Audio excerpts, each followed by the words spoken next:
हाँ, जैसा कि दोस्तों हमारा ये विद्यांजलि का जो एक्टिविटी थी इसमें काफ़ी सारे बच्चों ने पार्टिसिपेट किया। तो उसी में से एक पार्टिसिपेट करने वाला बच्चा हमारे सामने बैठा है। अभी हम जानने की कोशिश करेंगे इन बच्चे का क्या नाम है और ये इन्होंने क्यों इस एक्टिविटी में पार्टिसिपेट किया था। मैम आपका बहुत-बहुत स्वागत है इस सेशन में। आप हमारे दर्शकों को बताइए। आप पहले तो आप अपना परिचय दीजिए। मेरा नाम माया है और मैं 7वीं बी की छात्रा हूँ। हमारे इंचार्ज मिस्टर अजय कुमार हैं, जो कि एक बहुत ही अच्छे टीचर हैं। उनके द्वारा ये एक्टिविटी कराई गई है हमारी क्लास में, और वो ऐसी एक्टिविटीज़ हमें बहुत मतलब कराते रहते हैं। हर महीने हम ऐसी एक्टिविटीज़ करते हैं, तो आज हम एक एक्टिविटी लेके आए हैं विद्यांजलि के ऊपर।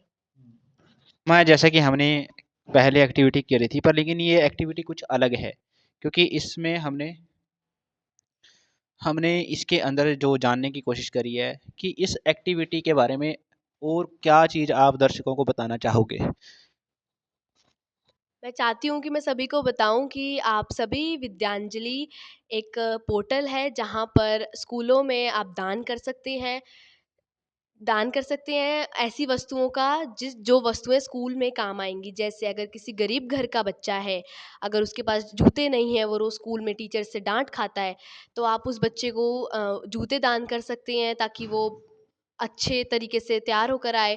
अगर किसी के बच्चे के पास वर्दी नहीं है प्रॉपर, तो आप उसे वर्दी दान कर सकते हैं। या फिर अगर आपकी फर्नीचर की शॉप है, या फिर किसी रिलेटिव की फर्नीचर की शॉप है, तो आप उनसे रिक्वेस्ट कर विद्यांजलि में स्कूल्स में दान करवा सकते हैं कि टेबल और चेयर जैसे हम करवा सकते हैं दान। हाँ, अब तो ये तो बात हुई थी दान की, तो ज़रूरी नहीं है कि हमने सिर्फ़ वस्तुएँ ही दान करनी है, हम अपनी सेवाओं का भी आदान-प्रदान स्कूल में कर सकते हैं। तो माया हमें ये बताइए कि लोगों को इस पोर्टल में क्यों दान करना चाहिए? क्यों हमें स्कूलों की तरफ दान की भावना रखनी चाहिए? देखो सरकार का भी काम है ये कि सरकार या कुछ निजी स्कूल भी होते हैं, पर लेकिन गवर्नमेंट स्कूल्स में हमने देखा है कि ज़्यादातर गरीबों के बच्चे या उन लोगों के बच्चे पढ़ते हैं जो ज़्यादातर अपनी डेली लाइफ में बिजी हैं या जिनके पास शेड्यूल नहीं है। कई बारी स्कूलों में कमी होती हैं या किसी भी अभाव में। तो आप लोगों को बताना चाहोगे कि लोगों को यहाँ पे क्यों दान करना चाहिए? यहाँ पर दान आप कर सकते हैं, पर इसका ये है कि जैसे मान लीजिए कि अगर कोई व्यक्ति है, बचपन में वो कुछ बनना चाहता था, पर बहुत सारी मजबूरियों के कारण वो, जैसे हम अगर एग्ज़ाम्पल अगर कोई आईएएस बनना चाहता है, पर वो बचपन में बहुत सी मजबूरियों के कारण वो आईएएस नहीं बन पाया। अब बड़ा होकर वो सिर्फ़ एक नॉर्मल जॉब पर है, तो आप स्कूलों में दान कीजिए अच्छी-अच्छी वस्तुओं का, ताकि स्कूल के जो हालात हैं वो और भी अच्छे हो सके। और जो स्कूलों में बच्चे पढ़ रहे हैं, अगर आप नहीं बन पाए, तो आप किस भविष्य में किसी उसी स्कूल में से बहुत सारे बच्चों को आईएएस बनता देखें कि हाँ, अगर हम नहीं बन पाए, तो हमारे आज दान की वज़ह से स्कूल के हालात अच्छे हैं और भविष्य में वो बच्चे बड़ा बनकर दिखाएँगे। जैसा कि हमें पता है कि स्कूल एक ऐसी संस्था है जहाँ पे सबके सहयोग की ज़रूरत है। बट टीचर पढ़ा रहे हैं, सरकार के द्वारा भी बहुत सारी स्कीमें हैं, समय-समय पर स्कीम लागू की जाती हैं, वस्तुएँ दी जाती हैं। पर कई बारी कुछ स्कूलों में जो वो पहुँच से परे हो जाती हैं और कुछ लोगों के पास चीज़ें होती हैं और सोचते हैं कि हम डोनेशन करें और लोगों के तक उसका फ़ायदा पहुँचे।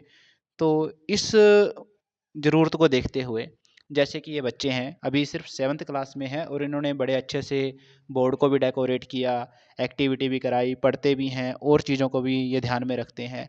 माया कोई और संदेश लोगों के लिए और बच्चों के लिए क्योंकि एग्ज़ाम शुरू हो रहे हैं ना, कुछ और चीज़ आप बच्चों को बताना चाहो? मैं चाहती हूँ कि सभी लोग जो दान करना चाहते हैं, या फिर अगर उनकी इच्छा हो रही है कि वो दान करें, तो वो हर एक स्कूल में जाकर दान कर सकते हैं किसी भी वस्तु का। या फिर अगर जैसे कोई कोच है, अगर वो रिटायर्ड है या फिर फ्री है उसके पास टाइम कुछ, तो वो स्कूल में आकर बच्चों को, अगर मान लो कोई एथलीट का कोच है, तो वो बच्चों को एथलीट के बारे में तैयारी करा सकता है, एथलीट के ऊपर तैयारी करा सकता है।